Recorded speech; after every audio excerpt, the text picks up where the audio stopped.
देखिए कॉम्प्रीहेंशन क्यों होता है, क्योंकि देखिए जो कॉम्प्रीहेंशन सॉल्व किया जाता है सो ये इंपॉर्टेंट पार्ट है किसका, अंडरस्टैंड एनी लैंग्वेज का। अगर आपको देखिए इंग्लिश आती है, हिंदी लैंग्वेज आती है, तो आप आसानी से उस लैंग्वेज को समझ सकते हैं, तो आप आसानी से कॉम्प्रीहेंशन पैसेज को सॉल्व कर सकते हैं।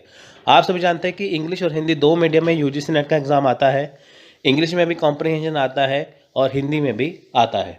तो अगर आपकी कमांड अच्छी है, लैंग्वेज अच्छी है ना, अंडरस्टैंडिंग अच्छी है, तो आप वहाँ पे क्या कर सकते हैं, वहाँ पे उस लैंग्वेज को समझ सकते हैं और उसका कॉम्प्रीहेंशन पैसेज आप कर सकते हैं। So it is an art of reading, understanding and remembering what you read in any given piece of writing.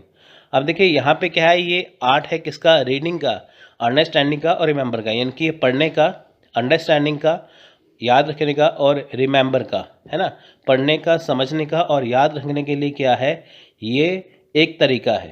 यानी कि जो भी लिखा गया है, जितना भी लिखा गया है, आपने उसे पढ़ा, अच्छी तरह से पढ़ा, आपने उसे समझा, अंडरस्टैंड किया और आपने उसे याद रखा, तो ये होता है reading comprehension.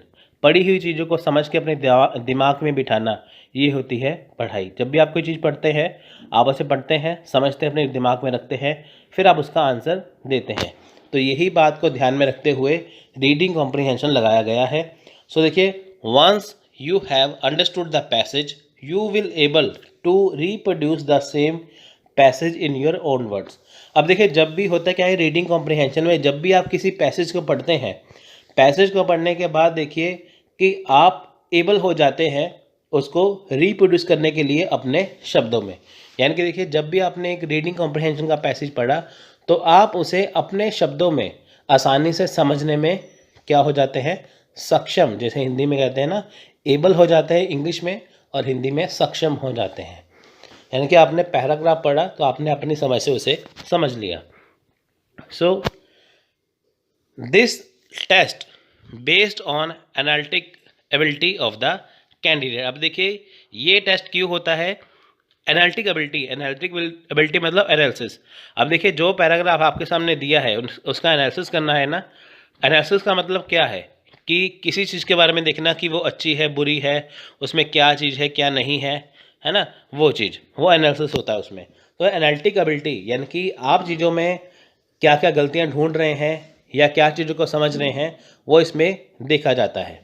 So it needs lot of practice and extra effort to get high marks. अब देखिए, इसके लिए क्या है कि बहुत सारी प्रैक्टिस चाहिए, बहुत सारे एक्स्ट्रा एफर्ट चाहिए। एक्स्ट्रा एफर्ट का मतलब यहाँ पे सिंपल सा ये है कि पैराग्राफ तो आपको दिया है, लेकिन देखिए कुछ जैसे वर्ड है उसके मीनिंग पता होने चाहिए, है ना, इंग्लिश टू इंग्लिश मीनिंग पता होने चाहिए, उनका लाइन का पता होना चाहिए, और आपको पता होना चाहिए कि क्वेश्चन का जो क्वेश्चन है वो उसका जो आंसर है वो डिफरेंट आता है, वो कहाँ से आएगा। तो ये सारी चीज़ें उसमें आती हैं। मैं आपको पूरा टिप्स इसमें दूंगा, तो बिल्कुल चिंता मत करिए। अगर आपको हाई मार्क्स लेके आने हैं, जैसे कि मैंने आपको बताया, ये फ्री के मार्क्स होते हैं, तो आपका एक्स्ट्रा एफर्ट लगाने हैं, आपको ज़्यादा से ज़्यादा रीडिंग कॉम्प्रीहेंशन को सॉल्व करना है। So candidate have to answer questions on the basis of information given in the passage and not on the basis of their prior knowledge। अब देखिए, आपको क्वेश्चन के जो आंसर है वो सिर्फ पैराग्राफ से देने होते हैं, जो आपको गिवन होता है, जो आपको दिया जाता है। आपको अपनी तरफ से आंसर नहीं देना। So देखिए, in NTA UGC NET exam a set of 5-6 question is asked based on comprehension। अब देखिए, हमेशा क्या होता है कि NTA UGC NET के लिए 5 या 6 क्वेश्चन हमेशा ही comprehension के होते हैं।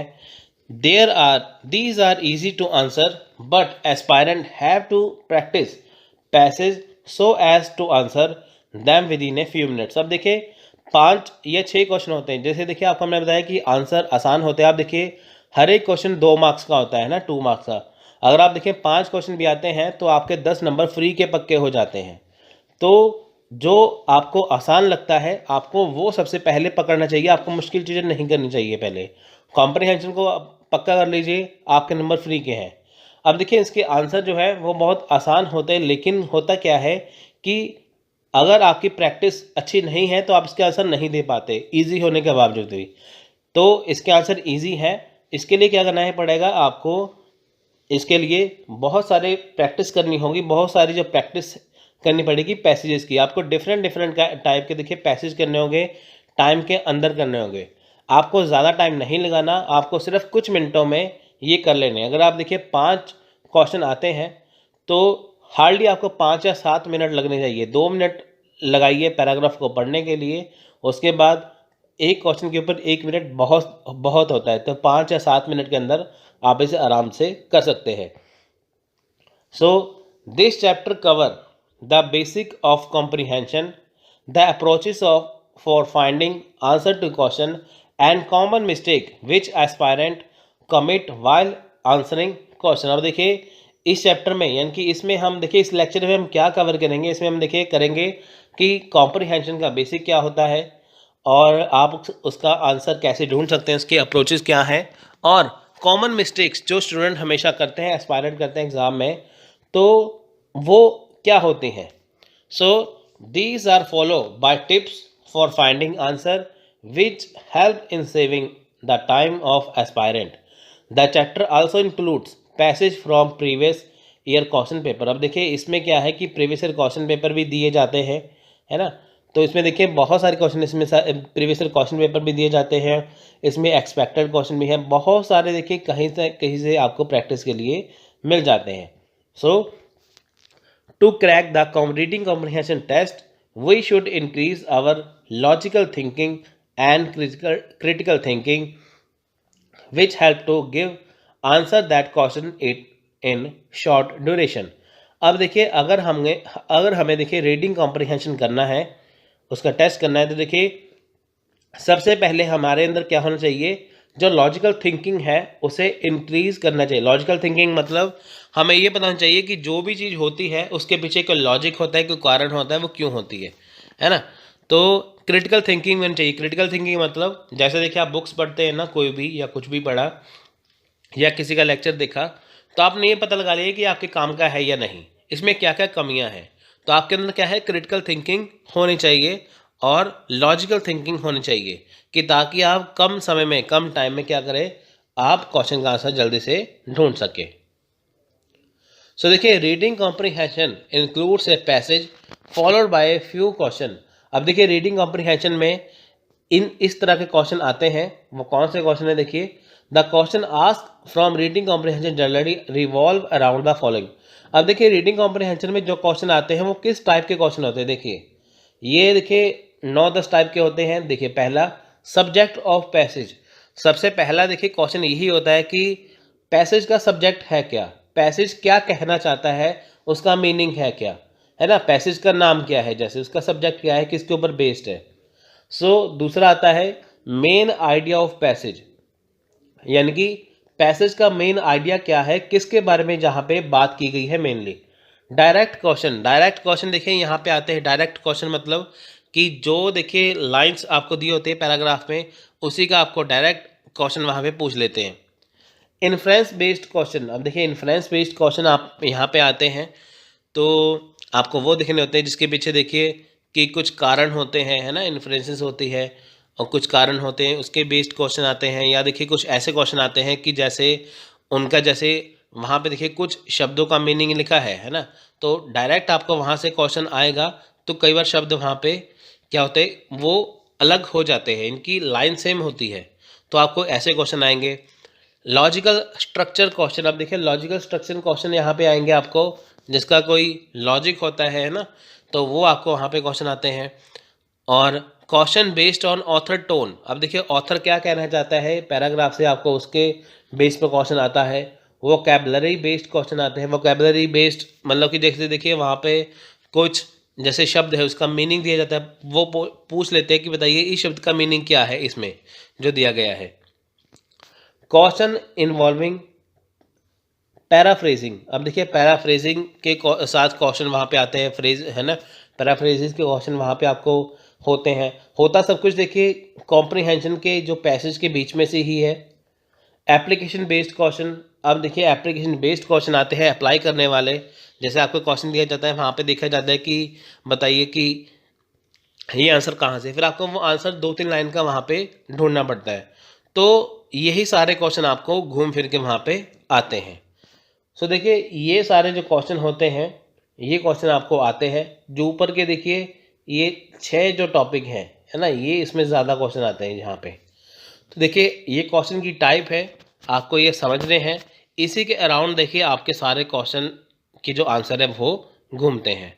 तो अगर आपने देखिए ये अच्छे से किया तो आपका आराम से हो जाएगा। सो देखिए अप्रोचेस क्या है। देखिए यहाँ तक हमने जाना है कि रीडिंग कंप्रीहेंशन होता क्या है, इसके अंदर कौन कौन से क्वेश्चन आते हैं। अब बारी आती है क्वेश्चन को सॉल्व कैसे करना है। Comprehension, understand, what, read. So देखिए क्वेश्चन टू पैसेज, देखिए क्वेश्चन, देखिए जो क्वेश्चन सॉल्व करने के दो तरीके होते हैं। क्वेश्चन टू पैसेज यानी कि पहले आप क्वेश्चन पढ़िए, उसके बाद फिर आप पैसेज पढ़िए। यानी कि पहले क्वेश्चन पढ़िए फिर आप पैराग्राफ पढ़िए। दूसरा होता है पहले आप पैराग्राफ पढ़िए फिर आप क्वेश्चन पढ़िए। देखिए अगर आपके पास टाइम बहुत ज़्यादा है ना, आपके पास मस्ट टाइम है, ज़्यादा टाइम है, तो पहले आप पैराग्राफ पढ़िए फिर आप क्वेश्चन करिए, तो ये 2 नंबर अपनाइए। अगर आपके पास देखिए टाइम बहुत कम है, आपके पास टाइम बिल्कुल नहीं है, तो पहले आप क्वेश्चन पढ़िए उसके बाद फिर आप पैराग्राफ पढ़िए, ये उसमें आएगा। ज़्यादा टाइम है तो ऑप्शन नंबर 2, कम टाइम है तो ऑप्शन नंबर 1। सो देखिए ऑप्शन नंबर 1 है क्वेश्चन टू पैसेज, यानी कि देखिए क्वेश्चन पढ़ना है फिर उसके बाद पैसेज पढ़ना है। Read the question first and highlight important keyword. देखिए सबसे पहले आपको क्वेश्चन पढ़ना है, जो उसके अंदर देखिए इंपॉर्टेंट कीवर्ड्स है आपको वो हाईलाइट करने हैं। Then read the passage and match with the keyword in question.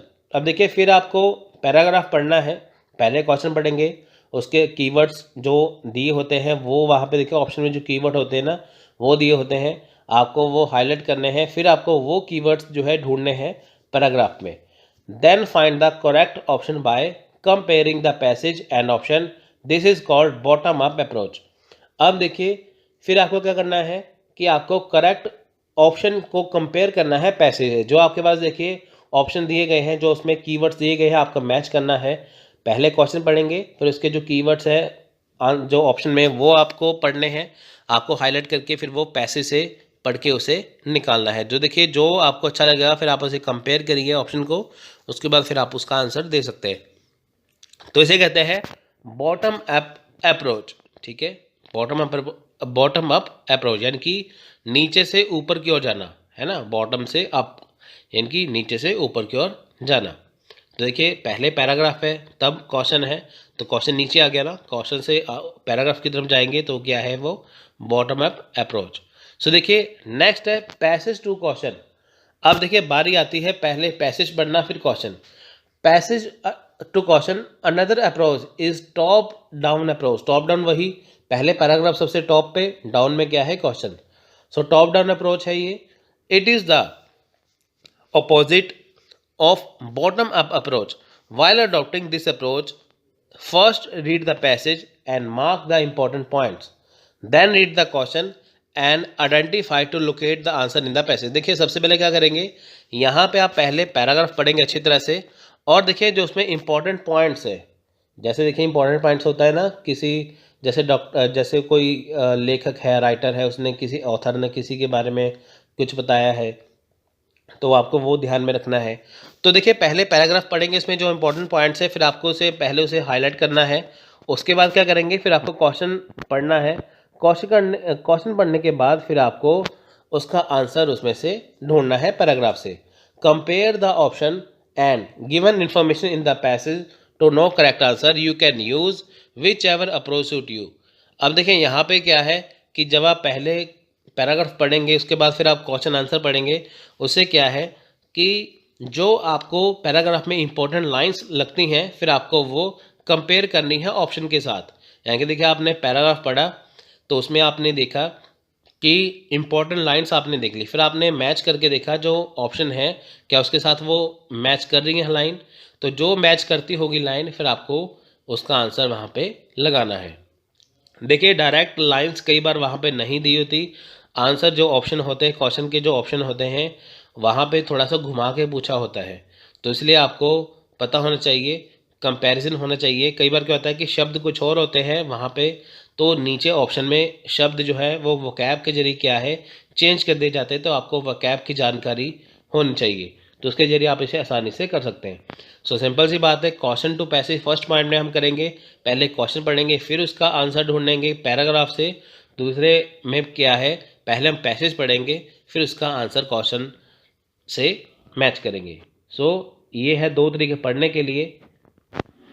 अब बारी आती है देखिए कुछ टिप्स के बारे में, some tips to solve the passage. अब देखिए, अब टिप्स क्या है, देखिए रीड द पैसेज केयरफुली। अब देखिए सबसे पहला टिप्स है कि जो पैसेज है उसे आपको केयरफुली रीड करना है। This is the basic of approaching, you need to read the comprehension very carefully, do not read half and assume the rest in case of lengthy paragraph. अब देखिए यहाँ पे क्या है कि सबसे पहले जो आप जो पैसेज है, जो पैराग्राफ है, आपको केयरफुली पढ़ना है। ये बेसिक अप्रोच है, ध्यान से पढ़ना है ना। तो you need to read the comprehension very carefully. आप देखिए आपको बहुत ध्यान से उसे पढ़ना है। देखिए ऐसा नहीं है कि आपने आधा पढ़ लिया, हाफ पढ़ लिया, तो बाकी आपको सोचेंगे कि चलो बाद में पढ़ लेंगे, ऐसा नहीं है। अगर आपने पढ़ना स्टार्ट किया फिर आपका पूरा ही पढ़ना है उसे, उसकी इंपॉर्टेंट लाइन्स को आपको याद रखना है।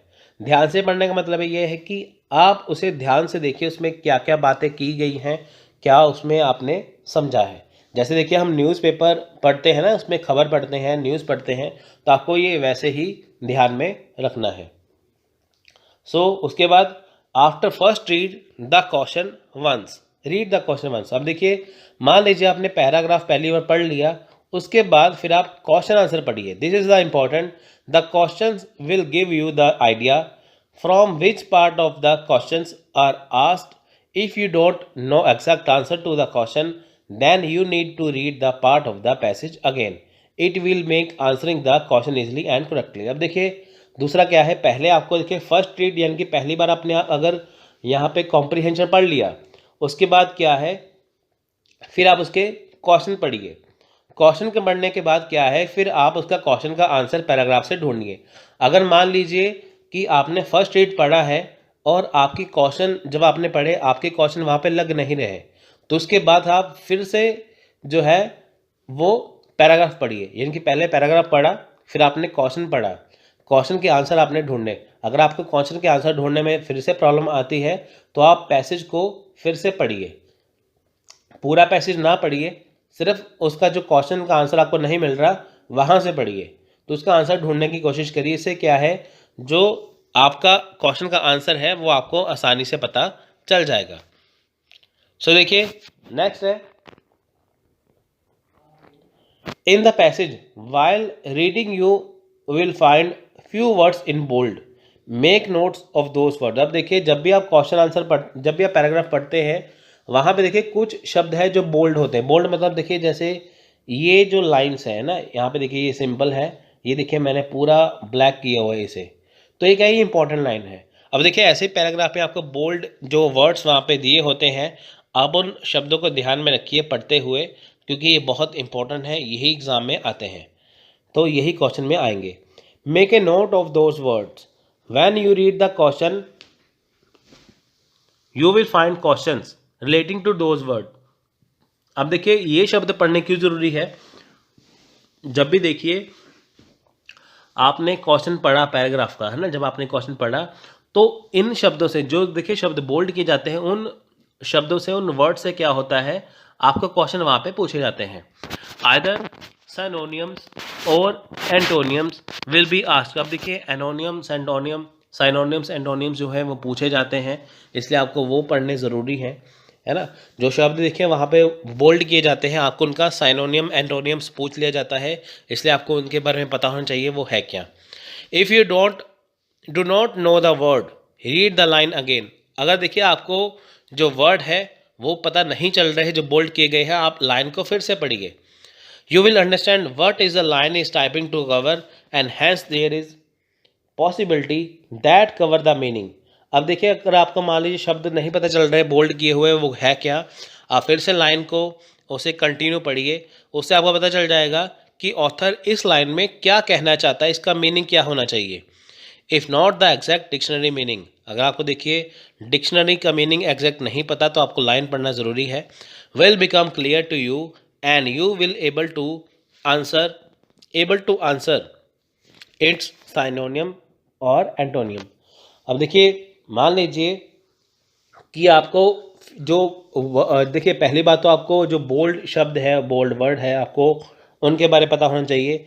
मान लीजिए आपको उसके बारे में नहीं पता, तो आप लाइंस को फिर से पढ़िए, तो आपको ये पता चल जाएगा कि ऑथर इस लाइन में कहना क्या चाहता है, इसका मीनिंग क्या होना चाहिए। सो अगर आपको देखिए एग्जैक्ट डिक्शनरी मीनिंग नहीं पता, तो आपको साइनोनिम एंटोनियम पता चल जाएगा कि ये कहना क्या चाहता है। Usually another common question is to select a suitable title for the passage. अब देखिए कई बार क्वेश्चन पूछ लिया जाता है कि बताइए कि पैसेज का सुटेबल टाइटल क्या होना चाहिए, है ना, इसका टाइटल क्या होना चाहिए, तो आपको वो पता होना ज़रूरी है। तो जो भी मैच करता होगा आप उससे ऑप्शन से लगा सकते हैं।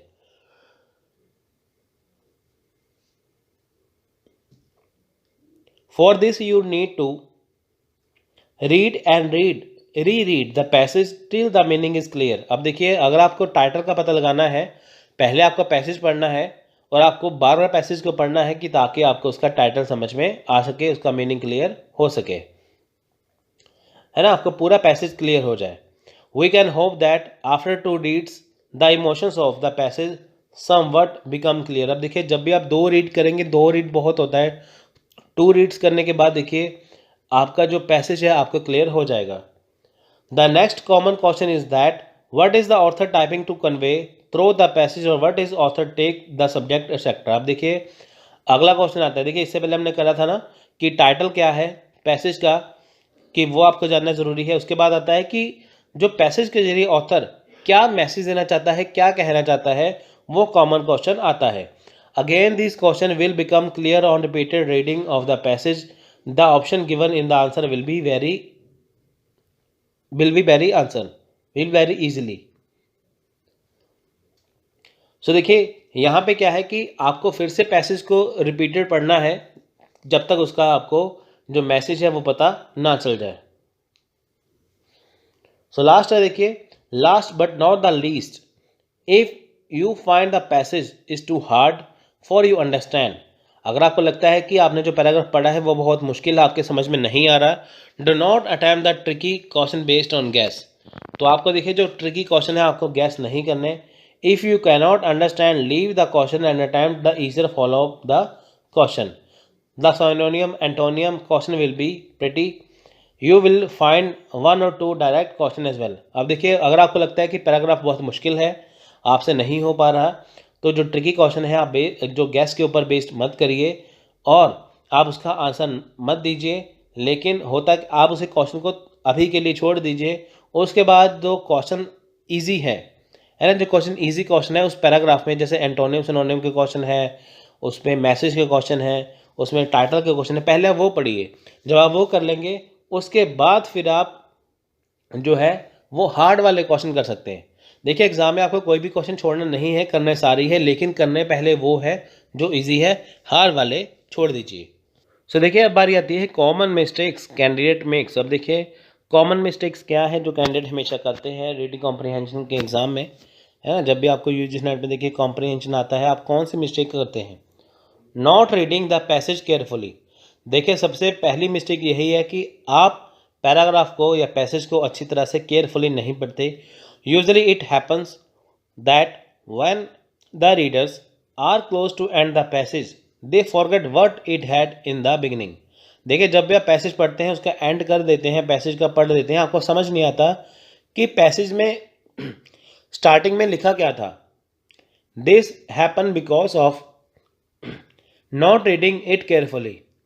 Active reading is necessary for comprehending the passage. अब देखिए जब भी आपने पैसेज पढ़ा, पैसेज पढ़ने के बाद जब आपने पैसेज खत्म कर लिया, आपको ये समझ नहीं आता इस पैसेज में कहा क्या गया था स्टार्टिंग में, तो इसका मतलब क्या है कि आपने पैसेज को केयरफुली नहीं पढ़ा। तो देखिए इसके लिए क्या है, एक्टिव रीडिंग बहुत ज़रूरी है। अगर देखिए आप कंटिन्यूस बार बार पैसेज पढ़ते रहेंगे, आपका सारा टाइम इसी के ऊपर चला जाएगा। इसलिए आप पहली ही बार में देखिए अच्छी तरीके से केयरफुली पैसेज को पढ़िए कि ताकि आपको पहली बार में समझ में आ जाए। पहली बार या दूसरी बार, कम से कम आप उसे 2 बार पढ़िए, उससे ज़्यादा टाइम मत लगाइए। तो पैसेज को देखिए अगर आप रीडिंग अच्छे से नहीं करते, ये सबसे बड़ी मिस्टेक है, आपको पैसेज को केयरफुली पढ़ना चाहिए। So reading it too fast और टू स्लो। दूसरी मिस्टेक ये है, देखिए या तो आप बहुत तेज पढ़ते हैं पैसेज को या तो आप बहुत स्लो पढ़ते हैं। Reading speed can also sometimes lead to errors and loss of marks. If candidates read the passage very fast then there will be problem in comprehending it completely and hence they have it read again। अब देखिए होता क्या है, जब भी आप paragraph पढ़ते हैं या तो फास्ट पढ़ते हैं या स्लो पढ़ते हैं, देखिए इससे क्या है, इससे बहुत सारे नुकसान है। पहला क्या है, देखिए बहुत सारे एरर्स, बहुत सारी गलतियां हो जाती हैं जिससे आपके जो मार्क्स हैं वो कट जाते हैं, है ना। तो देखिए अगर आप पैसेज को बहुत ज़्यादा फास्ट पढ़ते हैं तो सबसे बड़ी प्रॉब्लम ये होती है वहाँ पे कि आप उसे कॉम्प्रीहेंड नहीं कर पाते, आप उसे समझ नहीं पाते अच्छे से, है ना। पूरा पैसेज आप समझ नहीं पाते, तो फिर आपको फिर से उसे देखिए फिर से आपको अगेन पढ़ना होता है। अगर आप देखिए टाइम लगा के, इतना भी टाइम मतलब नहीं करना कि आपका टाइम निकल जाए, अगर आप उसे केयरफुली अच्छे से पढ़ते हैं 2-4 मिनट लगा के, तो आपको पैसेज फिर से नहीं पढ़ना पड़ता। लेकिन अगर आप जल्दी जल्दी में पढ़ लेते हैं तो आपको फिर से पढ़ना पड़ता है, तो उतना ही टाइम आपका यहाँ पे वेस्ट होता है। Hence, instead of saving time by reading it fast, they will end up spending more time on it, है ना। So while reading fast, they might also misinterpret the given information and end up marking wrong option। अब देखिए यहाँ पे क्या है कि time बचाने के लिए रीडिंग इट फास्ट, है ना। अगर आप बहुत जल्दी पढ़ेंगे तो उससे क्या है, जब आप एंड कर लेंगे, सबसे पहली बात देखिए यहाँ पे क्या है कि आप जब पैसेज को बहुत ज़्यादा फास्ट पढ़ लेते हैं, आप सोचते हैं कि आपका टाइम सेव हो जाएगा, लेकिन उसमें होता क्या है, टाइम सेव करने के चक्कर में आप क्वेश्चन के जो आंसर है वो तो गलत कर देते हैं, साथ में आपको अगेन फिर से आपको बार बार पढ़ना पड़ता है पैसेज को।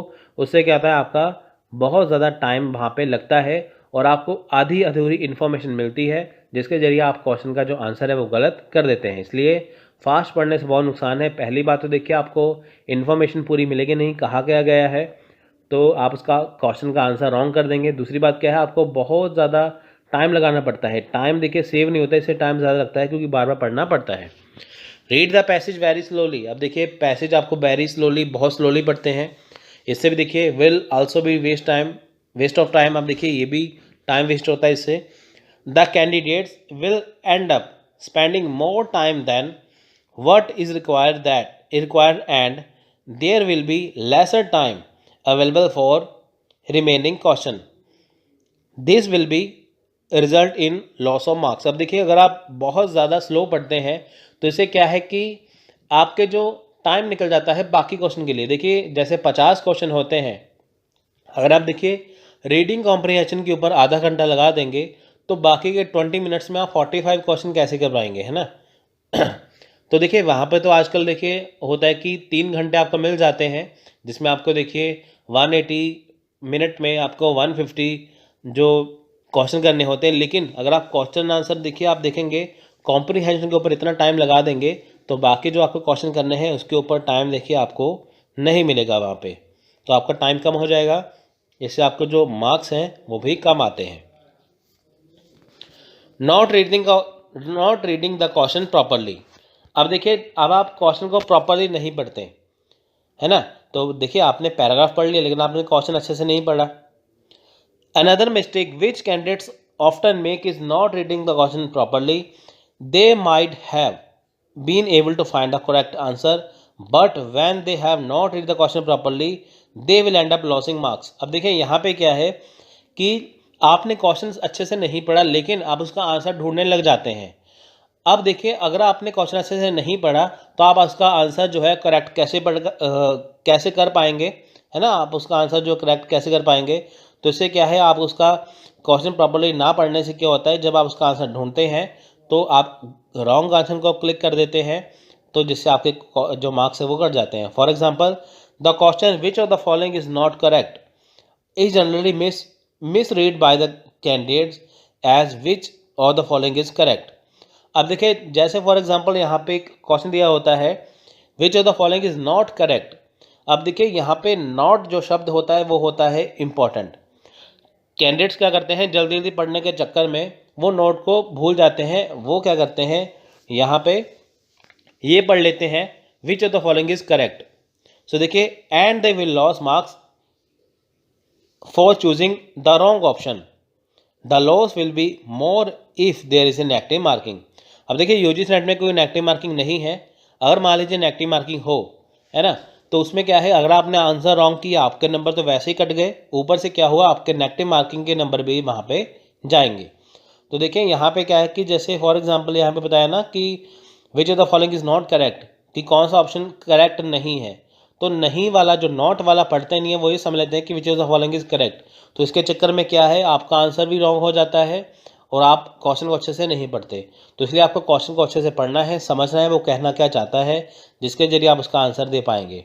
आपके आंसर क्वेश्चन भी का आंसर भी कट जाएगा, सॉरी इसका मार्क्स भी कट जाएगा, और आपका नेगेटिव अगर हुआ मार्किंग तो आपका उसका भी ज़्यादा नुकसान होगा। हालांकि देखिए यूजीसी नेट में अभी तक कोई नेगेटिव मार्किंग नहीं है।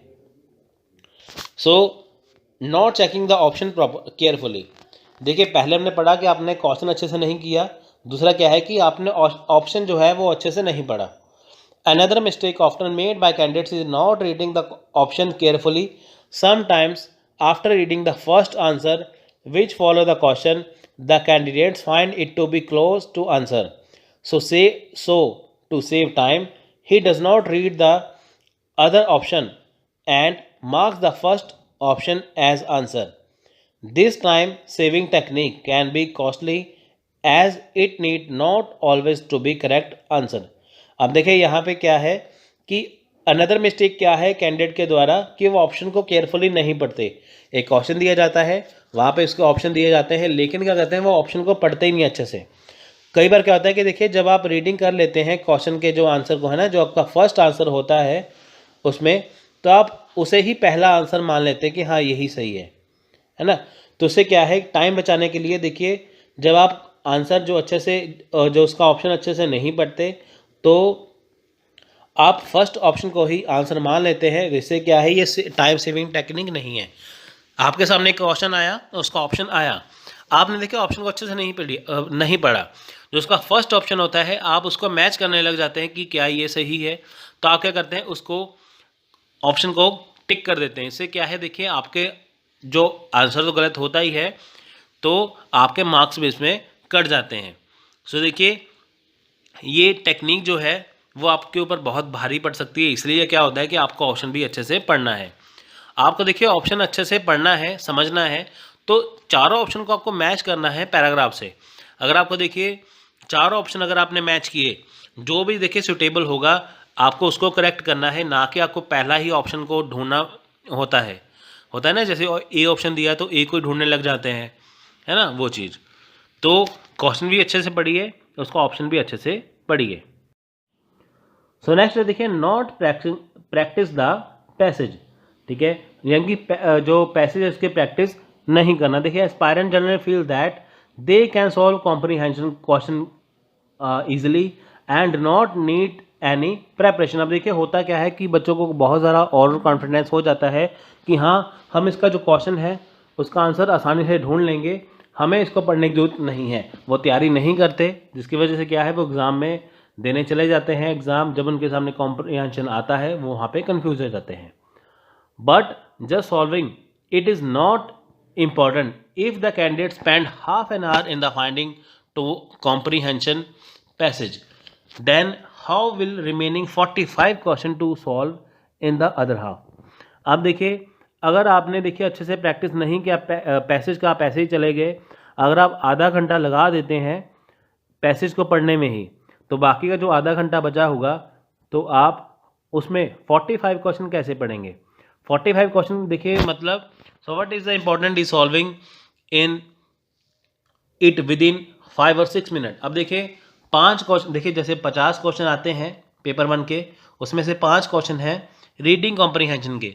अगर आप देखिए 5 क्वेश्चन पढ़ने में ही आधा घंटा लगा देंगे तो बाकी के जो 45 क्वेश्चन होंगे, है ना, तो वो आप कैसे कर पाएंगे। तो उसके लिए आपको बहुत ज़्यादा टाइम लगेगा। इसलिए होता क्या है कि सिर्फ आपको 5 या 6 मिनट ही लगाने हैं इसको सॉल्व करने के लिए। Without practice speed can not be improve. अब देखिए विदाउट प्रैक्टिस आपकी स्पीड इम्प्रूव नहीं होगी। स्पीड को इम्प्रूव करने के लिए देगा आपको क्या करना है, यहाँ पे प्रैक्टिस करनी है। Also they will not be able to know about the possible mistakes that they can commit. अब देखिए उनको ये भी पता नहीं होता, वो कई बार कॉमन मिस्टेक वहाँ पे कर देते हैं, जो अभी तक मैंने आपको बताया ना, क्वेश्चन अच्छे से नहीं पढ़ना, पैसे अच्छे से नहीं पढ़ना, उसके ऑप्शन अच्छे से नहीं पढ़ना, फास्ट पढ़ लेना, स्लो पढ़ लेना, ऐसे करके। सो देखिए waiting to much time on a difficult question.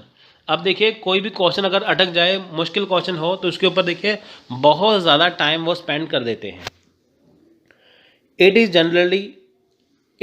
Generally observe that aspirant keep on checking the passage till they find the answer for all question। देखिए जनरली ये ऑब्जर्व किया गया है, जो एस्पायरेंट है वो क्वेश्चन का जो आंसर है, यानी कि जो पैसेज को चेक करने में ही बहुत ज़्यादा टाइम लगाते हैं। देखिए जितने भी क्वेश्चन हैं उनका आंसर ढूंढने में, उसको चेक करने के लिए बहुत ज़्यादा देखिए वहाँ पे क्या होता है, वहाँ पे वो टाइम लगाते हैं, है ना। तो this way they end up spending too much time on the passage question and then have a little time for the other question. अब देखिए होता क्या है कि जैसे मुश्किल क्वेश्चन उसके ऊपर बहुत ज़्यादा टाइम लगा देते हैं, और बाकी जो क्वेश्चन होते हैं उसके ऊपर क्या होता है, इनके पास टाइम नहीं बचता, तो उसे बहुत फास्ट कर लेते हैं, है ना। तो उससे क्या है कि आपका जो गड़बड़ हो जाता है उसमें, देखिए जो consider that a passage has 5 question and the time available is 1.2 minute पर क्वेश्चन। अब देखिए ये होता है कि अगर आपके पास 5 क्वेश्चन है तो उसमें क्या होता है कि 1.2 मिनट्स यानी कि 1 मिनट और 20 सेकेंड यानी कि 80 सेकेंड आपको मिलते हैं एक क्वेश्चन का आंसर ढूंढने के लिए। आपके पास है इतना टाइम होता है, तो देखिए बहुत टाइम होता है। अगर आप देखिए कि अगर आप इससे ज़्यादा टाइम लगाते हैं वहाँ पे, तो आपका ही नुकसान वहाँ पे होता है। This means he has to read the passage and answer the question within 5 or 6 minutes. Suppose he end up spending 15 minutes on reading the passage and answer all question। अब देखिए अगर आप 1.2 मिनट्स के रेशो से चलते हैं, अगर आप देखिए 1.2 मिनट के रेशो से चलते हैं पर क्वेश्चन के हिसाब से, आपको 5 या 6 मिनट लगने चाहिए सभी का आंसर ढूंढने के लिए। लेकिन होता क्या है, देखिए 15 मिनट से ज़्यादा टाइम लगाया जाता है इसका क्वेश्चन का आंसर ढूंढने के लिए। तो देखिए होता क्या है, even if all his answer are correct then he will get 10 marks. अब देखिए मान लीजिए कि अगर आपके 5 क्वेश्चन जो है आपने सही कर दिए तो आपके 10 मार्क्स उसमें आ जाएंगे, क्योंकि देखिए हर एक क्वेश्चन के 2 मार्क्स होते हैं। But in the extra 10 minutes spend on these question he would have solved 10 more questions which would have yielded more than 20 marks. Thus spending too much time on a question will be result in loss of marks। अब देखिए यहाँ पे क्या है, यहाँ पे simple सा आपको मैं फिर से बताता हूँ। यहाँ पे ये कहा गया है कि आपका 5 क्वेश्चन दिए जाते हैं रीडिंग कॉम्प्रीहेंशन में, 1.2 मिनट मिलता है क्वेश्चन करने के लिए। अगर आप देखिए कि 1.2 मिनट के हिसाब से अगर आप इसे मल्टीप्लाई करेंगे 5 क्वेश्चन से, तो आपके 6 मिनट आपको मिलते हैं। तो 5 क्वेश्चन को सॉल्व करने के लिए 6 मिनट हैं आपके पास। तो 6 मिनट में क्या है या 5 मिनट में क्या है, अगर आप देखें 5 क्वेश्चन को 5 मिनट करते हैं, 6 मिनट करते हैं, आप उसमें सॉल्व कर लेते हैं, तो अगर आप उसमें लगाते हैं 15 मिनट, कहाँ आपको 5 क्वेश्चन 5 मिनट में करने हैं, कहाँ पे 15 मिनट लगाते हैं, आपका जो लॉस है 10 मिनट्स का। अगर आपने देखिए 5 मिनट में 5 क्वेश्चन कर दिया, आपके 10 मार्क्स पक्के हो गए।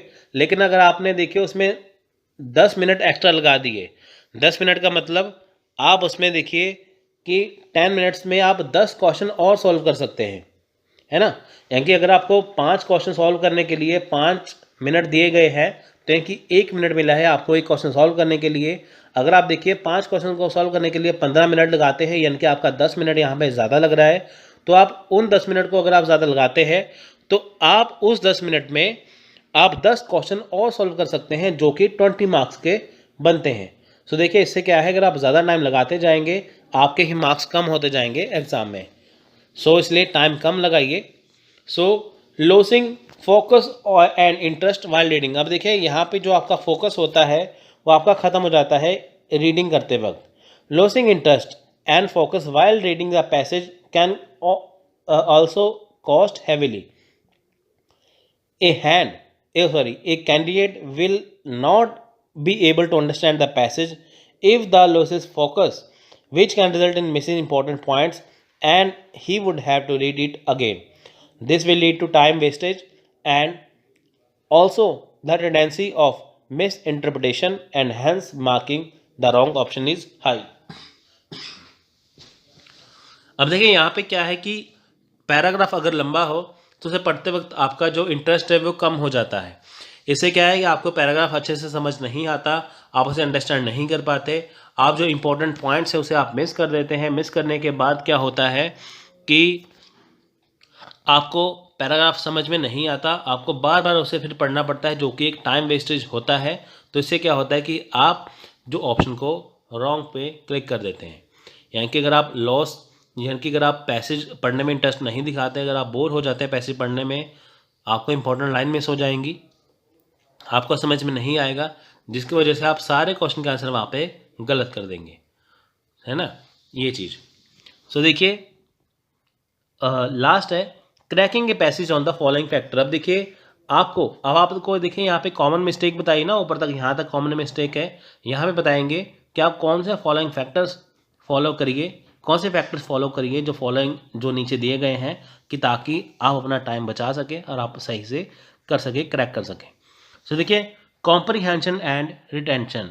देखिए अगर आप कॉम्प्रीहेंशन को अच्छे से पढ़िए, है ना, उसे रिटेंशन को हिंदी में कहते हैं अवधारण, है ना, तो आप उसे अच्छे से समझिए वो कहना क्या चाहता है।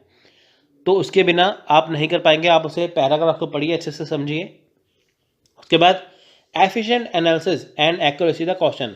आप देखिए जहाँ तक हो सके एनालिसिस करके देखिए और देखिए कि क्वेश्चन के जो आंसर हैं वो कितने करेक्ट है। उसके जो ऑप्शन होते हैं देखिए पहले आपको वो देखना है, जो उसके ऑप्शन हैं वो मैच करते हैं क्या पैराग्राफ से, वो चीज़। उसके बाद रीडिंग स्पीड, आपको देखिए रीडिंग स्पीड पे ध्यान रखना है, ना ही बहुत ज़्यादा फास्ट पढ़ना है ना ही बहुत ज़्यादा स्लो पढ़ना है। सो नेक्स्ट है रीडिंग, आपको देखिए रीडिंग करनी है। रीडिंग कैसे करेंगे, जैसे देखिए न्यूज़पेपर से, एडिटोरियल से, मैगजीन से, जर्नल आर्टिकल से, बुक से। अगर आप देखिए रीडिंग का मतलब क्या है, रटना नहीं होता। देखिए एक होता है रीडिंग, एक होता है क्रैमिंग। क्रैमिंग का मतलब होता है रट्टा मारना, रीडिंग का मतलब होता है पढ़ना। देखिए जब आप न्यूज़पेपर पढ़ते हैं तो आप न्यूज़पेपर को रट्टा नहीं मारते, तो आप उसे खाली पढ़ते हैं। अगर आप 2 बार देखिए एक ही खबरों को पढ़ लेते हैं तो आपको वो चीज़ याद हो जाती है। तो सेम एज ए ही आपको एज इट इज़ पैराग्राफ को पढ़ना है। जैसे आप न्यूज़पेपर पढ़ते हैं वैसे आपको पैराग्राफ को पढ़ना है। आप उसे 2 बार पढ़ेंगे, आपको वो याद हो जाएगा। सो आपको रीडिंग करनी है इनसे, न्यूज़पेपर से, एडिटोरियल से, मैगजीन से, जर्नल आर्टिकल, बुक से। इन्हीं से देखिए आपके पैराग्राफ बनेंगे और आपको रीडिंग करने में आसानी हो जाएगी। बिल्डिंग योर वोकेबलरी, अब देखिए आपको वोकैब जो है वो बहुत ज़रूरी है, शब्दों के मीनिंग पता होने चाहिए। देखिए वोकैब की बहुत सारी वीडियो आती है, अगर आप दिन के 5 वर्ड भी यानी कि 5 वर्ड्स भी आप वोकैब के पढ़ते हैं तो आपको 5 वर्ड्स डेली को नए जो शब्द आते हैं वो आपको पता चलते हैं। Remain focused on while reading, अब देखिए जब भी आप पैराग्राफ पढ़ते हैं आपको फोकस करना बहुत ज़रूरी है, तो बिना फोकस के आप सारे आंसर गलत कर देंगे। नेक्स्ट है daily practice and lots of practice. आपको देखिए डेली बहुत ज़्यादा प्रैक्टिस करनी है, इतनी ज़्यादा प्रैक्टिस करनी है कि ताकि आपको इसमें महारत हासिल हो जाए, है ना। कहते हैं ना William Shakespeare, practice makes a man perfect. So अगर आप प्रैक्टिस करते जाएंगे आप में परफेक्शन आ जाएगी। आपको डेली प्रैक्टिस करना है, ज़्यादा प्रैक्टिस करना है। एज ए डेमो आपको मैं यहाँ पे पैसेज हम पहले पढ़ेंगे, उसके बाद क्वेश्चन आंसर सॉल्व करेंगे। सो देखिए पैसेज पढ़ते हैं। देखिए यहाँ पे पैसेज में लिखा है graduation is a only milestone in a life journey, it does not mark the end of our education road. अब देखिए ये कहते हैं कि जो ग्रेजुएशन होती है वो हमारी लाइफ जर्नी का, जो हमारा जीवन है, जो हमारी लाइफ जर्नी है, उसका एक माइलस्टोन है। माइलस्टोन होता है मील का पत्थर। देखिए जब भी आप सड़क पे जाते हैं तो देखिए ऐसा पत्थर बना होता है ना वहाँ पे, ऐसे करके, है ना, तो ऐसे ऐसे पत्थर बना होता है वहाँ पे। तो ऊपर ऐसे सफ़ेद, ऊपर पीले रंग का, नीचे सफ़ेद कलर का होता है ना, लिखा होता है जैसे कि जैसे आप मान लीजिए दिल्ली जा रहे हैं तो वहाँ पे लिखा होता है कि दिल्ली अब इतने किलोमीटर है, फिर इतने किलोमीटर है, तो होता है माइलस्टोन। इसे कितने कहते हैं मील का पत्थर। ये कहते हैं कि जो हम ग्रेजुएशन जब हम करते हैं, है ना, चाहे आपने बीए किया है, एमए किया है, और सॉरी अगर आपने बीए किया है, बीएड किया है, बीकॉम किया है, तो वो होता है ग्रेजुएशन। यानी कि जब हम 12th के बाद है ना, जब हम 12th या +2 के बाद जब हम क्या करते हैं 3 साल या 4 साल का ग्रेजुएशन करते हैं। वैसे देखिए तकरीबन 3 साल का ग्रेजुएशन है। सो अगर हम देखिए ग्रेजुएशन कर लेते हैं, हम ग्रेजुएट हो जाते हैं, तो उससे क्या होता है कि वो हमारा एजुकेशन का एंड नहीं होता। अब देखिए आपने मान लीजिए ग्रेजुएशन कर लिया, तो ऐसा तो है नहीं है कि वहाँ पे आपकी पढ़ाई ख़त्म हो गई, आपका एजुकेशन ख़त्म हो गया। उसके बाद देखिए बहुत सारी चीज़ें निकलती हैं। आप उसके बाद पोस्ट ग्रेजुएशन कर सकते हैं, आगे जाके पीएचडी कर सकते हैं, आप कोई भी गवर्नमेंट एग्ज़ाम दे सकते हैं, ऐसे करके। तो यहाँ पे कहने का ये मतलब है कि ग्रेजुएशन जो है वो ओनली माइलस्टोन है हमारी लाइफ जर्नी का, तो ये कोई एजुकेशन का एंड नहीं है। उसके बाद it is very real sense, it is the commencement time, the beginning of a new journey, which will be the test the toughness of your mental and moral fiber, the efficiency of your university training. अब देखिए ये कहते हैं कि graduation milestone होता है हमारी ज़िंदगी का, हमारी लाइफ का, ये एजुकेशन का एंड नहीं होता। अगर हम रियल सेंस में देखें तो ये वो टाइम होता है जिसमें हमारी नई जर्नी की शुरुआत होती है ना। तो इससे क्या होता है, आपकी जो टफनेस होती है उसका पता चलता है, आपके मेंटल का, आपके मॉरल का, है ना। तो इससे आपकी क्या है, यूनिवर्सिटी ट्रेनिंग है। अब देखिए ये न्यू जर्नी क्यों कहते हैं। अब देखिए जैसे आपने ग्रेजुएशन कर ली, ग्रेजुएशन के बाद देखिए आप जॉब ढूंढने लगते हैं, या तो देखिए बहुत सारे गवर्नमेंट एग्ज़ाम हैं आजकल ग्रेजुएट लेवल पे हैं। अगर आप एसएससी एग्ज़ाम देते हैं, वो सीजीएल है ना होता है, कंबाइंड ग्रेजुएट लेवल, एसएससी है, बैंकिंग है, रेलवे है, और जितने भी गवर्नमेंट एग्ज़ाम है, चाहे वो पुलिस के एग्ज़ाम है, चाहे वो यूपीएससी है ना, आईएएस है, पीसी से कुछ भी है। तो ये सारे एग्ज़ाम क्या है, ये आपके होते हैं ग्रेजुएशन के बाद। यानी कि देखिए आपने ग्रेजुएशन कर लिया, यहाँ पे एजुकेशन का एंड नहीं हुआ। आपको क्या करना है, उसके बाद आपकी एक नई जर्नी स्टार्ट होती है लाइफ की, जहाँ पे आप डिफरेंट डिफरेंट टाइप के एग्ज़ाम देते हैं, उसकी तैयारी करते हैं, और जो आप बनना चाहते हैं आप वो बनते हैं। सो यहाँ से क्या है, आपकी एक नई ज़िंदगी की शुरुआत होती है। तो इसमें एफिशिएंसी किसकी है, यूनिवर्सिटी ट्रेनिंग की। तो सिंपल सी बात है कि एजुकेशन यहाँ पे ग्रेजुएशन के बाद ख़त्म नहीं होती, यहाँ से आपकी एक नई लाइफ की शुरुआत होती है। तो यहाँ पे आपका मेंटल जो है टफनेस कितनी है, ये वहाँ पे देखी जाती है। होता है ना, जैसे आपने एग्ज़ाम दिया, नहीं हुआ, फिर दूसरी बार दिया, तो देखते हैं कि आप मेंटली तौर पे कितना स्ट्रांग हो। हालांकि देखिए जो यूजीसी नेट का एग्ज़ाम होता है वो देखिए किसके लिए होता है, वो होता है पोस्ट ग्रेजुएशन के बाद, लेकिन ये पैराग्राफ है ग्रेजुएशन का। The new experience, new problem and new situation will demand from you the exercise the qualities for the fostering of which the university function. अब देखिए आपको इसमें नए एक्सपीरियंस मिलते हैं, ग्रेजुएशन के बाद नए एक्सपीरियंस मिलते हैं, नई नई प्रॉब्लम आती है, नई नई सिचुएशन आती हैं आपके सामने, है ना। सो जिससे आपकी क्वालिटी निकल के आती है ना, आप कितना बेहतर कर सकते हैं, कितनी क्वालिटी है वो आती है। ये किसके द्वारा है, यूनिवर्सिटी फंक्शन। अब देखिए मान लीजिए कि आपको ग्रेजुएशन के बाद कहीं भी एडमिशन लेना है ना, तो पोस्ट ग्रेजुएशन करना है, तो यूनिवर्सिटी देखिए जो फंक्शन है यूनिवर्सिटी के अकॉर्डिंग क्या क्या होता है वो आपको यहाँ पे दिखाया जाता है। तो इससे आपको क्या नया एक्सपीरियंस आता है। अभी तक आपने ग्रेजुएशन किया, लेकिन पोस्ट ग्रेजुएशन करेंगे आपको नया एक्सपीरियंस मिलेगा, है ना, वो चीज़। In a new and independent India the future will give power and responsibility to you. अब देखिए जो न्यू एंड इंडिपेंडेंट इंडिया है वो आपको नई पावर, नई शक्तियाँ और रिस्पॉन्सिबिलिटी देता है। अब देखिए इसका क्या मतलब है, इसका ये मतलब होता है, आपको देखिए मैं पैराग्राफ पढ़ के तो बता रहा हूँ, साथ में आपको मैं समझा भी रहा हूँ, है ना, आपको ऐसे ही पढ़ के समझना है। अब देखिए in a new and independent India, अब देखिए होता क्या है, जब आप ग्रेजुएशन कर लेते हैं तो देखिए कॉलेज के स्टूडेंट ही, जो स्टूडेंट होते हैं वही तो आगे जाके होते हैं ना, कोई डॉक्टर बनता है, कोई आईएएस बनता है, कोई इंजीनियर बनता है। अब देखिए जो हमारा न्यू एंड इंडिपेंडेंट इंडिया है ना, वो आपको पावर्स देगा, रिस्पॉन्सिबिलिटी देगा।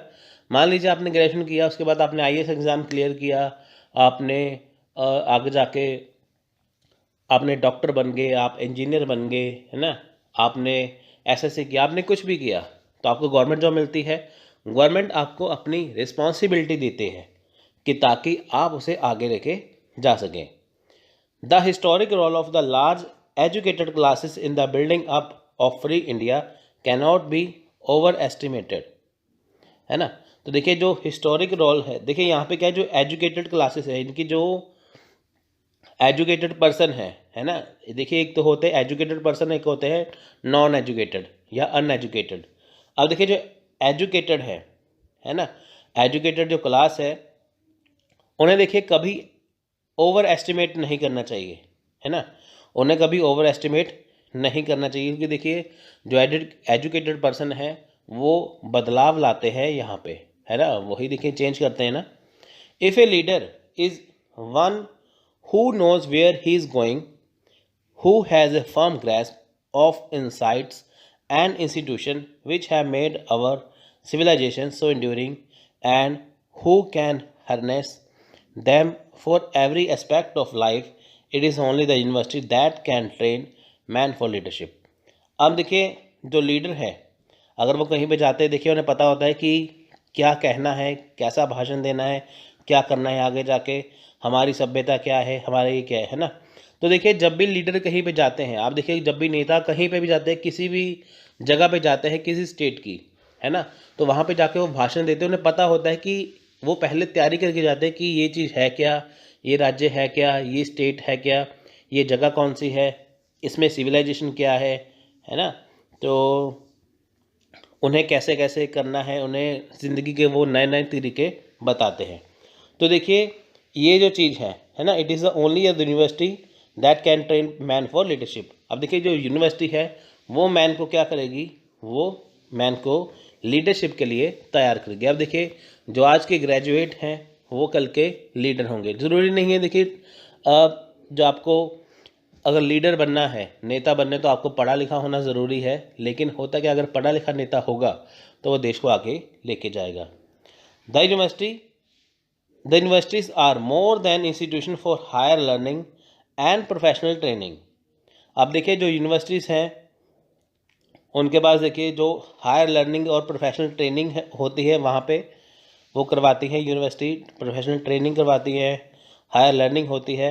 दे are called upon to educate younger generation from character and create new type of intellectual leadership. देखिए यूनिवर्सिटीज़ के द्वारा क्या होता है, आपको ट्रेनिंग दी जाती है, हायर लर्निंग दी जाती है ना। जो यंगर जनरेशन है, एजुकेटेड है, उन्हें देखिए जैसे वो हैं तो उनको न्यू टाइप से वो पढ़ाया जाता है, करवाया जाता है, कि ताकि वो जान सके कि करना क्या है।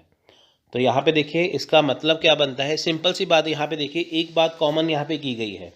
देखिए ग्रेजुएशन तो इन्होंने कर दिया, कुछ बच्चे सोचेंगे, अभी आपको ये कि आगे जा क्वेश्चन आएगा कि बताइए इसका जो टाइटल क्या है, तो कुछ बच्चे कहेंगे ग्रेजुएशन टाइटल है।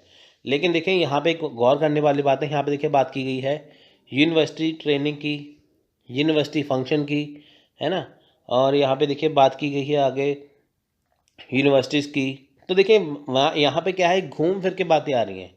यहाँ पे देखिए यूनिवर्सिटी एजुकेशन के बारे में बात की जाती है। अब देखिए जो ग्रेजुएशन है वो भी यूनिवर्सिटी के अंडर ही आती है ना, इसलिए इसका टाइटल जो है वो क्या बनेगा ये आपको तय करना है। जब भी आप देखिए कोई चीज़ पढ़ लेते हैं, आपको ये तय करना है कि उसका टाइटल बनेगा क्या। देखिए अभी तक हमने ये जान लिया है कि इन्होंने कहा क्या है, तो हम इसके आगे हम क्वेश्चन सॉल्व करते हैं। आपको देखिए पहले पैरा पढ़ के मैंने बता दिया, तो आपको ये समझ में आ गया होगा। अब हम आगे बात करते हैं, देखिए क्वेश्चन करते हैं। देखिए यहाँ में मैंने देखिए फिर से पैराग्राफ दिया है, साथ में क्वेश्चन दिया है, क्योंकि देखिए जब आपको एग्ज़ाम होगा तो आपको स्क्रॉलिंग करनी होगी साथ साथ, है ना, तो आपको ऐसा नहीं मिलेगा। आपकी जो सुविधा है आपके लिए, आपके मैंने किया है ये। देखिए the suitable title for the paragraph. अब देखिए सुटेबल टाइटल क्या है पैराग्राफ का, यानी कि जो हमने पैराग्राफ पढ़ा है इसका, यानी कि ये जो हमने पैराग्राफ पढ़ा था इसका टाइटल है क्या। देखिए become a graduate, graduation, university education या इंटेलेक्चुअल एजुकेशन। अब देखिए आपके हिसाब से इसका टाइटल क्या होना चाहिए कि ग्रेजुएशन है, becoming a graduate, graduation, university education या इंटेलेक्चुअल लीडरशिप। अब देखिए सभी की बात इसमें की गई है, लेकिन इसमें ज़्यादा बात किसकी गई है, बेस किसका है ज़्यादा, वो आपको तय करना है। तो उसका देखिए राइट आंसर है इसका option number C, university education. अब देखिए इसका आया क्यों answer, the suitable title for this passage is university education as it talks about graduation and other aspect like functions of university education. अब देखिए यूनिवर्सिटी एजुकेशन जो है वो टाइटल सबसे सुटेबल है, क्यों? क्योंकि देखिए यहाँ पे क्या है कि जो यूनिवर्सिटी एजुकेशन के अंडर, देखिए यूनिवर्सिटी एजुकेशन ने ग्रेजुएशन के बारे में बात की है ना, और अदर एस्पेक्ट जो हमारी लाइफ है, फंक्शन जो हमारी ज़िंदगी होती है उसके बारे में बात की गई है। यानी कि जो भी हम ज़िंदगी में सीखते हैं, चाहे ग्रेजुएशन हो चाहे ज़िंदगी में कुछ भी हो, वो हम किससे सीखते हैं? यूनिवर्सिटी एजुकेशन से सीखते हैं। तो इसका टाइटल है सी। जो बच्चे देखिए ग्रेजुएशन सोच रहे थे वो गलत था, लेकिन यूनिवर्सिटी एजुकेशन वो ठीक है। सो नेक्स्ट क्वेश्चन देखिए, ग्रेजुएशन क्या है? Only a stage in life journey, a degree, the end of education, या in reality only a beginning of maths journey. अब देखिए ये चारों ऑप्शन यहाँ पे आपको मैच करके देखने हैं कि इनमें से क्या है सही। ठीक है, तो अगर देखिए आपको चारों ऑप्शन देखने हैं, आपको देखिए समझ में आ चुका है ग्रेजुएशन है क्या। सो इसका देखिए राइट आंसर है ग्रेजुएशन इज ए, ठीक है, in a reality only a beginning of maths journey, option number D. अब देखिए यहाँ पे स्टार्टिंग में क्या है, यहाँ पे इन्होंने थोड़ा ट्रिक डाला हुआ है। यहाँ पे अगर आप पहला पॉइंट देखेंगे only a stage in life journey, है ना, तो देखिए यहाँ पे लिखा है graduation is only A milestone in life journey. अब बहुत सारे स्टूडेंट देखिए इसका पहला जो ऑप्शन है वो टिक कर देंगे, क्यों? यहाँ पे भी लाइफ जर्नी लिखा है, यहाँ पे भी लाइफ जर्नी लिखा है, तो बहुत सारे स्टूडेंट यहाँ पे अपना आंसर गलत कर देंगे। लेकिन देखिए यहाँ पे इन्होंने क्या लिखा था, यहाँ पे लिखा था ये माइलस्टोन है लाइफ जर्नी का। इसके बाद क्या है, आपकी जो बिगिनिंग होती है न्यू जर्नी की, है ना, आपकी जो बिगिनिंग है न्यू जर्नी की, तो इसलिए क्या है देखिए it is a reality on A beginning of maths journey. तो इसका राइट आंसर है option number D. Life journey नहीं है, ये क्या है, मैथ्स न्यू जर्नी के लिए क्या है, ये बिगिनिंग है। सो देखिए यहाँ पे एक्सप्लेन भी किया गया है, it is clearly stated in the passage that graduation is the commencement time and the beginning of a new journey, है ना, यहाँ पे लिखा हुआ है ना, देखिए आप देखें यहाँ पे इन्हें से लेके यहाँ पे लिखा हुआ है ना ट्रेनिंग तक, आप देखिए इनको पढ़ के देखिए आपको ये पता चल जाएगा। ऐसे ही क्वेश्चन ढूंढने हैं, देखिए आपको एक बार पैराग्राफ समझ में आ गया, क्वेश्चन आपके एकदम से लगेंगे, ऐसे लगेंगे क्वेश्चन आपके 5 के 5 क्वेश्चन सही हो जाएंगे, 10 नंबर आपके फ्री में हो जाएंगे। मैं तो आपको देखिए टाइम लेके यहाँ पे पढ़ा रहा हूँ ना, साथ में एग्जाम्पल भी देता हूँ, लेकिन आपको जल्दी जल्दी पैराग्राफ पढ़ना है, इतना जल्दी भी नहीं पढ़ना, आपको समझना है, लेकिन उस हिसाब से पढ़ना है आपको वो समझ में आ जाए। सो नेक्स्ट क्वेश्चन देखिए, toughness of your mental and moral fibre means. अब देखिए जो टफनेस है आपकी मेंटल मॉरल वो है क्या? Strength of your mental and qualities, greatness of intellectual morality, the powers that an educated person, या qualities of the mind and character. देखिए चारों में से कोई भी क्वेश्चन, चारों में से कोई भी ऑप्शन आपको देखिए टिक करना है, आप चारों को मैच करके देखिए यहाँ से, है ना, तो आप यहाँ से इसे आसानी से पता लगा सकते हैं। सो देखिए ये बहुत ज़्यादा इम्पॉर्टेंट है, मैं आपको फिर से बताता हूँ, क्योंकि देखिए क्यों ज़्यादा इम्पॉर्टेंट है, क्योंकि देखिए इससे आपको एक नई चीज़ सीखने को मिलेगी। जब तक देखिए आप प्रैक्टिस नहीं करेंगे तब तक आपको ये याद नहीं होगा, है ना, तो आपको ये करना ज़रूरी है। तो देखिए इसका जो राइट आंसर है वो है option number A. Toughness of your mental and fiber means क्या मतलब क्या है? Strength of your mental and moral qualities. देखिए एक्सप्लेनेशन भी साथ में दी गई है, as used in the passage toughness of your mental and moral fiber means strength of your mental and moral qualities. अब देखें यहाँ पे पैसेज में क्या दिया गया था, टफनेस, है ना, पैसेज में यहाँ पे देखिए क्या दिया गया था, टफनेस दिया गया था ना, toughness of your mental and moral fibre. अब देखिए टफनेस का मीनिंग क्या है, स्ट्रेंथ, तो इन्होंने यहाँ पे टफनेस नहीं डाला, यहाँ पे इन्होंने स्ट्रेंथ डाल दिया है, तो जिसके वजह से आप कंफ्यूज मत होइएगा, तो ये इसका सही है। तो इसका मीनिंग यही है कि स्ट्रेंथ होती है ये, ठीक है फ्रेंड्स। तो आपको देखिए ये बिल्कुल आराम से करना है, ध्यान से करना है, कि ताकि आपको ये समझ में आए, क्योंकि देखिए अगर आप इसे अच्छे से नहीं करेंगे तो आपको ये समझ में नहीं आएगा। सो ज़रूरी है कि आप इसे अच्छे से करिए, ध्यान से करिए। अगर आपको लगता है कि हाँ ये कहीं पे गलत हो रहा है तो आप उसे फिर से वहाँ पे देखिए क्लिक कर सकते हैं, तो आपका ये आसानी से सही हो जाएगा। सो फ्रेंड्स, देख लीजिए, आपने पैराग्राफ देखिए पढ़ा है तो आपको इसमें पता होगा, है ना। साथ में पैराग्राफ दिया हुआ है मैंने, तो आप इसमें देखिए आसानी से देख सकते हैं।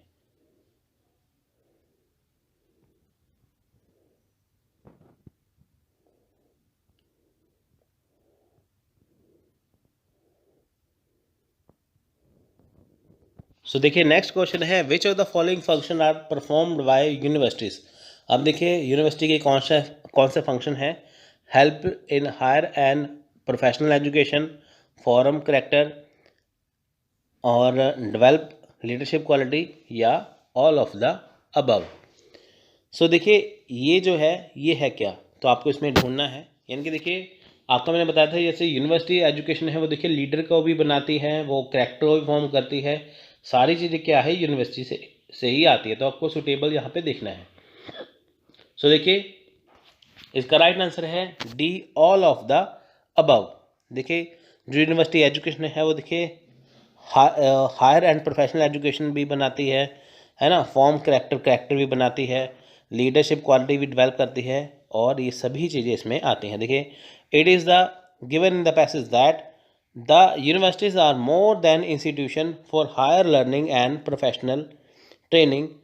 They are called upon to educate younger generation, form character and create new types of intellectual leadership. So universities perform all of above said functions, है ना। तो ये देखिए बहुत सारी चीज़ें यहाँ पे आती हैं, ठीक है। आप देखिए यहाँ पे अगर हम यहाँ से बात करें इफ़ ए लीडर से लेके आप देखिए यहाँ तक ये पूरा इसमें दिया गया है। ये करेक्टर भी फॉर्म करती है ना। ये बहुत देखिए यहाँ पे लीडरशिप भी बनाती है ये, है ना। तो ये करेक्टर भी फॉर्म यहाँ पे करती है, तो बहुत सारे देखिए ये सारी चीज़ इसमें आ जाती हैं।